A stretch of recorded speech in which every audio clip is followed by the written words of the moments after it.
Intermediate एक्झामचे सगळे latest important question papers माझ्या चॅनलवरती मी अपलोड केलेले आहेत। त्याचप्रमाणे अतिशय यूजफुल आणि इम्पॉर्टंट व्हिडिओज ज्यामध्ये भरपूर एक्झाम्पल्स आहेत या व्हिडिओज देखील चॅनलवरती अपलोड केलेले आहेत।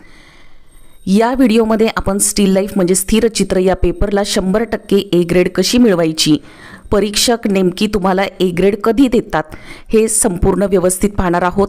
इंटरमिजिएटला ए ग्रेड प्रत्येक पेपरमध्ये मिळणं अतिशय महत्त्वाचं आहे, कारण डायरेक्ट बोर्ड एक्झाममध्ये तुम्हाला याचे एक्स्ट्रा मार्क्स ॲड होणार आहेत।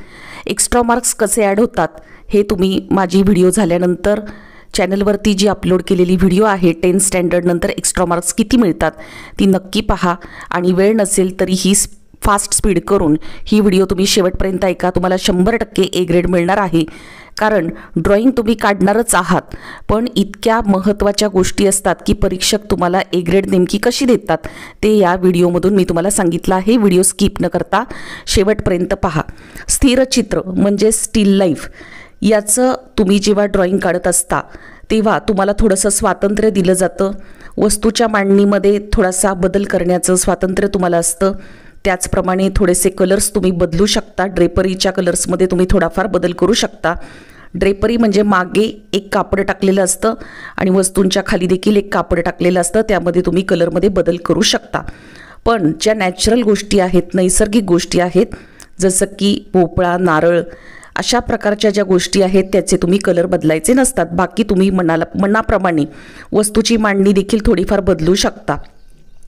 यामध्ये स्टिल लाईफमध्ये तुम्हाला माहिती आहे की वस्तू साधारण 5 ते 7 तुमच्या समोर मांडलेल्या असतात आणि मागे आणि तळाला तुम्हाला एक ड्रेपरी म्हणजे कापड टाकलेलं असतं। समोरच्या वस्तू थोड्याशा विस्कळीत पद्धतीने जर मांडल्या असतील तर तुम्ही जशाच्या तशा न काढता थोड्याशा एकमेकांवर त्या वस्तू आहेत असं दाखवा, म्हणजे त्या वस्तूला जिवंतपणा येईल। स्टिल लाईफमध्ये म्हणजे स्थिर चित्रामध्ये कलरिंग करताना सर्वात पहिल्यांदा मुख्य जी वस्तू आहे, मोठी वस्तू आहे, त्याचं कलरिंग पहिलं करायचं आणि नंतर इतर वस्तूंचं कलरिंग करून घ्यायचं। त्यानंतर पाठीमागे टाकलेलं जे कापड आहे त्याचं कलरिंग करायचं आणि शेवटी तुम्ही जे तळाला कापड टाकलेलं असतं वस्तूंच्या खाली ते कलरिंग करायला घ्यायचं। इथे एक गोष्ट नक्की महत्त्वाची जी आहे ते सांगते, जर पाठीमागचं कापड ज्या रंगाचं आहे त्याच रंगाच्या समोर जर वस्तू मांडल्या असतील, फॉर एक्झाम्पल जर पाठीमागे रेड रंगाचं कापड लावलेलं आहे किंवा रेड कलरची ड्रेपरी दाखवली आहे आणि समोरची जी बादली आहे ती देखील रेड कलरची आहे, अशा वेळेला तुम्ही मागचे कापड जे आहे ते वेगळ्या कलरमध्ये कलर करा, म्हणजे तुमच्या ज्या वस्तू आहेत त्या छान दिसतील आणि त्याला थोडासा उठाव मिळेल। या पेपरला तुम्हाला ए ग्रेड कधी मिळते, तुम्ही शॅडो कशी दाखवली आहे ते पाहिलं जातं। त्याचप्रमाणे ज्या वस्तू आहेत, समोर जे ऑब्जेक्ट ठेवलेले आहेत त्याचं शेडिंग तुम्ही कशा प्रकारे केलं आहे ते दाखवलं जातं। परीक्षक अतिशय बारीक सारीक गोष्टी या ठिकाणी पाहतात, त्यामुळे त्याची काळजी तुम्ही घ्यायची आहे। कलरिंग करताना कोणताही एक कलर तुम्हाला वापरायचा असेल तर तुम्ही वापरू शकता, किंवा एका वेळेला अनेक कलर्स वेगवेगळ्या प्रकारचे कलर्स घेऊन तुम्हाला वापरायचे असतील तरी तुम्ही वापरू शकता, काहीही हरकत नाही। ड्रॉइंग करताना तुम्ही लाईट, मीडियम आणि डार्क अशा 3 शेड्समध्ये कलरिंग करा, म्हणजे ते दिसायला छान दिसतं आणि परीक्षकांच्या नजरेत भरतं आणि तुम्हाला ए ग्रेड मिळते। त्याचप्रमाणे पेपर शेवटपर्यंत अतिशय क्लीन ठेवायचा आहे, स्वच्छ ठेवायचा आहे। पेपर पांढरा शुभ्र दिसला पाहिजे, त्याच्यावर सुद्धा तुमचं खूप इम्प्रेशन पडतं। वस्तू मोठ्या आकारात जरी काढायच्या असल्या तरी बादली भली मोठी काढून समोरच्या वस्तू छोट्या छोट्या अगदीच तुम्ही दाखवायच्या नाहीत, बादलीला शोभतील अशा पद्धतीने त्या वस्तू दाखवायच्या। नाहीतर काही स्टुडंट बादली खूप मोठी आकाराची काढतात आणि त्याच्याजवळ अतिशय छोट्या छोट्या आकाराच्या वस्तू ठेवल्यासारख्या काढतात, ते चूक आहे। तुम्ही बादलीला शोभेल अशा प्रकारे मोठ्या आकारामध्ये थोड्याशा व्यवस्थित वस्तू काढायच्या आहेत। व्यवस्थित प्रपोर्शनेट तुम्ही ड्रॉइंग करायचं आहे।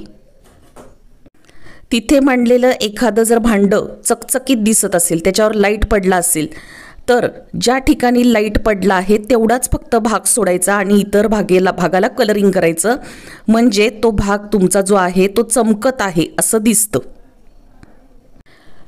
कापडाच्या जे कापडाचं कलरिंग करत असता किंवा ड्रेपरीचं कलरिंग तुम्ही करत असता त्यावेळेला तुम्ही मीडियम कलर जो असतो लाईटच्या थोडासा वरचा त्या कलरने तुम्ही मागच्या कापडाच्या थोड्याशा घड्या दाखवा, त्याला चुन्या पडल्या आहेत असं तुम्ही दाखवा आणि पुन्हा त्यानंतर इतर भाग जो आहे तो लाईट कलरने कलरिंग करा, म्हणजे त्या दोन्ही जेव्हा शेड्स एकमेकांमध्ये मिक्स होतील तेव्हा दिसायला छान दिसणार आहे।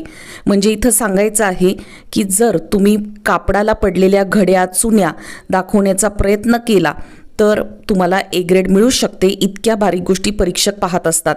ए ग्रेड मिळवण्याचा शेवटपर्यंत प्रयत्न करायचा आहे। व्हिडिओ शेवटपर्यंत स्किप न करता पहा, खूप महत्त्वाच्या गोष्टी मी पुढे सांगणार आहे। एलिमेंटरी एक्झामच्या वरच्या ग्रेडची ही परीक्षा आहे, त्यामुळे तुम्ही 100% कॉन्सन्ट्रेशनने ए ग्रेड आपल्याला मिळवायचीच आहे अशा पद्धतीने तुम्ही ड्रॉइंगचा पेपर हातात घेऊन त्यावर स्केच आणि कलरिंग करायचं आहे।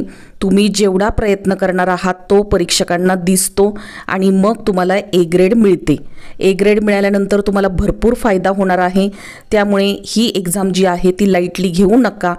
मी अशा प्रकारच्या सगळ्या व्हिडिओ तुम्हाला सेपरेट करून टाकणार आहे की कोणत्या परीक्षेमध्ये नेमकं काय महत्त्वाचं आहे आणि अतिशय यूजफुल इम्पॉर्टंट पेपरसुद्धा मी चॅनलवरती टाकले आहेत की तुम्हाला नेमकं एक्झामला काय येणार आहे ते मी त्यात सांगितलेलं आहे। त्यामुळे तुमच्याकडे वेळ कमी असेल तरी फास्ट स्पीड करायचा आणि शेवटपर्यंत सगळ्या व्हिडिओज ऐकायच्या आहेत। इंटरमिजिएट एक्झामला जाताना तुम्ही घड्याळ म्हणजे वॉच घेऊन जा आणि घड्याळाच्या काट्यावर तुम्ही हा स्टील लाईफचा पेपर जो आहे स्थिर चित्राचा पेपर आहे तो सोडवायला घ्यायचा आहे। तुम्हाला 3 तासाची वेळ आहे, भरपूर वेळ आहे, पण बऱ्याच मुलांचं ड्रॉइंग अर्धवट राहतं, अपूर्ण राहतं, कंप्लीट होत नाही आणि जर तुमचं ड्रॉइंग कंप्लीट झालं नाही तर तुम्हाला एक्झाममध्ये फेल केलं जातं। त्यामुळे टाईम मॅनेजमेंट करणं अतिशय महत्त्वाचं आहे। तुम्हाला प्रत्येक स्टुडंट्सला वेगवेगळ्या अँगलने जे समोर मांडलेले ऑब्जेक्ट आहेत किंवा वस्तू आहेत ते दिसणार आहेत, त्यामुळे तुमचं प्रत्येकाचं जे ड्रॉइंग आहे ते वेगवेगळं येणार आहे। तरी सुद्धा घाबरून जायचं नाही की इतर मुलांचं वेगळं आलं आहे, तुमचं वेगळं आलं आहे, काहीही हरकत नाही। प्रत्येकाला चित्र हे बसलेल्या जागेवरून वेगळं वेगळंच दिसणार आहे। चित्र किंवा ड्रॉइंग जे आहे त्याचं टाईम मॅनेजमेंट करताना सुरुवातीचा जो अर्धा तास आहे किंवा 30 मिनिट्स आहे यामध्ये तुम्ही लाईट स्केच अतिशय हलक्या पेन्सिलने तुम्ही स्केच करून घ्या आणि पूर्ण फायनल स्केच त्यानंतर थोडंसं डार्क करून घ्या। खूप रगडून पेन्सिल वापरू नका। हे सगळं पहिल्या 30 मिनिट्समध्ये तुमचं फायनल स्केच तयार झालंच पाहिजे आणि त्यानंतर तुम्ही कलरिंगला घ्यायचं आहे।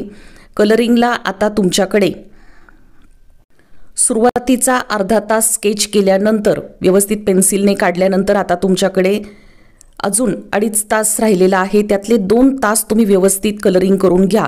इकडे तिकडे पाहू नका, दुसऱ्यांचे चित्र कुठपर्यंत आले आहे ते डोकावू नका। दुसऱ्यांच्या ड्रॉइंग प्रमाणे जर तुम्ही चाललात तर शेवटी तुमचं जे ड्रॉइंग आहे ते इनकम्प्लीट राहणार आहे, पूर्ण होणार नाही। त्यामुळे तुमच्या समोर जे वॉच आहे, घड्याळ आहे, इकडे तिकडे न पाहता, गप्पा न मारता पूर्ण कॉन्सन्ट्रेशननी जर तुम्ही ड्रॉइंग केलं तर तुम्हाला 100% ए ग्रेड मिळणार आहे। कलरिंग तुम्ही 2 तास बरोबर करा आणि शेवटी जे काही 30 मिनिट्स आहेत ते तुम्ही राखून ठेवा। कुठे ड्रॉइंग चुकलं किंवा फिनिशिंग काही राहिलं आणि ड्रॉइंग ड्राय होण्यासाठी म्हणजे सुकण्यासाठी वेळ तुम्ही हा राखून ठेवायचा आहे। अशा पद्धतीने जर ड्रॉइंगचं व्यवस्थित टाईम मॅनेजमेंट केलं घड्याळ लावून तर 100% तुमचं ड्रॉइंग कंप्लीट होणार आहे आणि कंप्लीट ड्रॉइंग व्यवस्थित केल्यामुळे तुम्हाला ए ग्रेड 100% मिळणार आहे। स्केचिंग करताना तुम्ही कोणत्याही प्रकारचा स्केलचा किंवा इतर जॉमेट्रिक मटेरियलचा यूज करू नका। ते परीक्षकांच्या लक्षात येतं बादली काढताना रेष ओढण्यासाठी किंवा इतर काही गोष्टींसाठी तुम्हाला जॉमेट्रिक मटेरियल किंवा यांत्रिक साधने वापरणं अलाउड नाही। त्यामुळे तुम्ही ते विचारसुद्धा करू नका की तुम्ही यांत्रिक साधने यूज करताल, तसं वापरू नका। त्यानंतर लहान आकारातलं चित्र तर तुमचं अजिबात विचारात घेतलं जाणार नाही। तुम्हाला चित्र हे मोठंच काढायचं आहे, तुमच्या जागेवरून जसं दिसत आहे तसं तुम्ही ते काढायचं आहे। कागद तुम्हाला जसा हवा तसा तुम्ही धरू शकता। जर समोर उभट वस्तू मांडल्या असतील, एखादा जग मांडला आहे किंवा उभट एखादी बरणी मांडली आहे, बॉटल मांडली आहे, अशा जर उभ्या वस्तू असतील तर तुम्ही कागद उभा धरा आणि जर आडव्या वस्तू मांडल्या असतील तर तुम्ही कागद आडवा धरा. हे स्वातंत्र्य तुम्हाला असतं. काही विद्यार्थी आडवे कागद धरतील, काही विद्यार्थी उभे कागद धरतील, तुमच्या मनाप्रमाणे धरू शकता. ॲन्सर शीट तुम्हाला सेंटरवरतीच दिलं जातं. ॲन्सर शीट हातात आल्यानंतर, ॲन्सर शीट म्हणजेच ड्रॉइंगचा पेपर, हा पेपर भरपूर मोठा असतो, त्यामुळे तुम्हाला रेग्युलर पॅड घेऊन चालणार नाही. घरातले रेग्युलर पॅड जे आहे ते तुम्ही घेऊन जाऊ नका. ड्रॉइंगचं खास जे पॅड आहे ते तुम्ही घेऊन जायचं आहे. व्हिडिओ स्किप न करता शेवटपर्यंत ऐका. खूप छोट्या छोट्या गोष्टी आहेत. ड्रॉइंग तुम्ही काढणारच आहात, पण जर या गोष्टी जर तुम्ही फॉलो केल्या नाही तर मग ए ग्रेड मिळत नाही. त्यामुळे या गोष्टी शेवटपर्यंत ऐका. त्यानंतर हातात ॲन्सर शीट आल्यानंतर व्यवस्थित इन्फॉर्मेशन भरायची आहे आणि साईडला 2 सेंटीमीटर जागा सोडून तुम्ही रेषा मारून घ्यायच्या आहेत किंवा लाईन मारून घ्यायच्या आहेत. आणि मग हा जो एक रेक्टँगल तयार होणार आहे किंवा आयत तयार होणार आहे त्याच्यामध्ये सेंटरपासून तुम्ही सुरुवात करायची आहे तुमचं ड्रॉइंग काढण्यासाठी. ड्रॉइंग कसं सुंदर दिसणार आहे याचा प्रयत्न शेवटच्या क्षणापर्यंत करायचा आहे. वेळ कितीही उरला तरीसुद्धा तो वाया घालवायचा नाही, कारण तुम्हाला बोर्ड एक्झामला एक्स्ट्रा मार्क्स हवे आहेत आणि ते 100% दिले जातात. त्याच्यामुळे तुम्ही ए ग्रेड ही मिळवायचीच आहे. समजा तुमचं ड्रॉइंग काही कारणाने खराब झालं, घाण झालं, तरीसुद्धा घाबरून जायचं काहीही कारण नाही. तुमचे जे टीचर आहेत तिथे त्यांच्याकडे जाऊन तुमचे जे काही प्रश्न आहेत त्यांना सांगायचे. ते तुम्हाला व्यवस्थित मार्गदर्शन करणार आहेत. गडबडून जायचं नाही. कोणताही प्रश्न पडला तरी शेजारच्या मुलाला न विचारता डायरेक्टली टीचरला विचारायचा, म्हणजे वेळ जात नाही. तुमच्या ज्या वस्तू तुम्ही बरोबर घेऊन जाणार आहात त्याच्यावर प्रत्येकावर तुमच्या नावाचं लेटर किंवा खून करून जा, कारण तुम्हाला जमिनीवर सगळ्यांना एकत्र बसवलं जाणार आहे आणि या घोळक्यामध्ये तुमच्या वस्तू एकमेकांकडे जाऊ शकतात.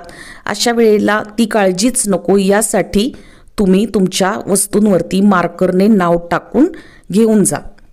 शाई पेन तुमच्याबरोबर असू द्या, कारण तुम्हाला तिथे गेल्यानंतर तुमची जी माहिती आहे, इन्फॉर्मेशन आहे ती तिथे भरावी लागणार आहे.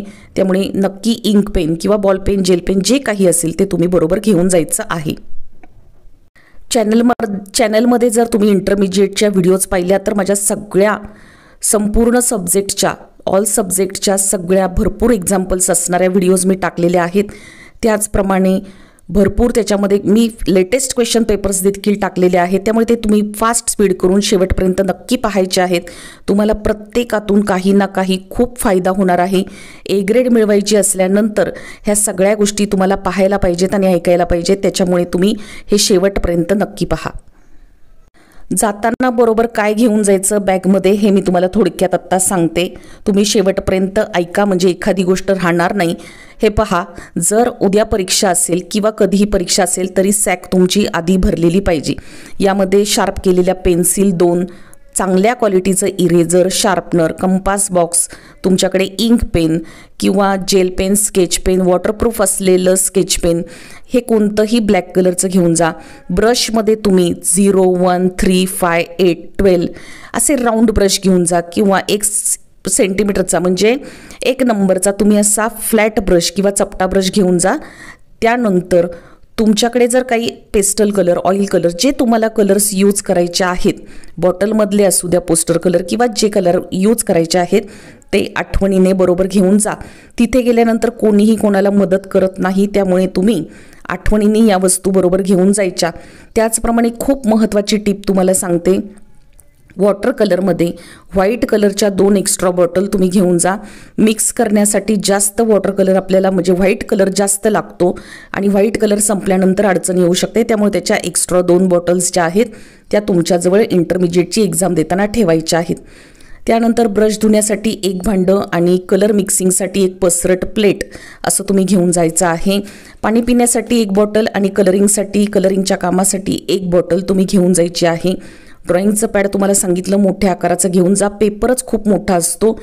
कॉटनची 2 फडकी आठवणीने घेऊन जा, ब्रश पुसण्यासाठी लागणार आहेत. त्याचप्रमाणे तुमचं महत्त्वाचं सर्वात हॉल तिकीट आहे ते तुम्ही घेऊन जा. 1 झेरॉक्स घरी काढून ठेवा. नसली काढली तर नंतर काढा, पण 1 झेरॉक्स तुमच्याकडे असू द्या घरी. आणि असेल तर स्कूलचं आय कार्ड तुम्ही घेऊन जायचं आहे. घड्याळ तुम्ही आठवणीने घेऊन जायचं आहे, कारण प्रत्येक सेंटरवरती घड्याळ लावलेलंच असेल असं सांगता येत नाही. वॉच तुम्ही बरोबर घेऊन जायचं आहे. सेंटरवरती कमीत कमी अर्धा तास तुम्ही पोहोचा, म्हणजे तुम्हाला तुमच्या सेंटरचा नंबर कुठे आहे ते तुम्ही पाहायचं आहे आणि अर्धा तास तुम्ही वेळेमध्ये तिथे पोहोचायचं आहे. एक्झाम अतिशय शांतपणे कॉन्सन्ट्रेशनने द्या. एलिमेंटरीची एक्झाम तुम्ही कशी दिली याचा विचार करू नका, पण इंटरमिजिएटची एक्झाम फार महत्त्वाची आहे. याने तुमचे एक्स्ट्रा मार्क्स डायरेक्टली बोर्ड एक्झाममध्ये वाढणार आहेत. त्यामुळे परीक्षा सिरियस घ्या. अशा प्रकारे जर सगळ्या टिप्स तुम्ही फॉलो केल्या तर तुम्हाला ए ग्रेड मिळणार आहे आणि तुमचे मार्कही वाढणार आहेत. एक एक करून प्रत्येक सब्जेक्टमध्ये कशी ए ग्रेड मिळवायची याच्या सगळ्या व्हिडिओ चॅनलवरती मी टाकल्या आहेत, आत्ता टाकल्या आहेत, लेटेस्ट आहेत, त्या नक्की पहा. आणि तुम्हाला व्हिडिओ जर आवडली असेल तर लाईक करा, शेअर करा, सबस्क्राईब करा आणि सगळ्यात महत्त्वाचं मला हाईप करा. हाईपचं खाली बटन असतं ते दाबा. हाईपने मला तुमचं अजून एक लाईक मिळणार आहे. धन्यवाद.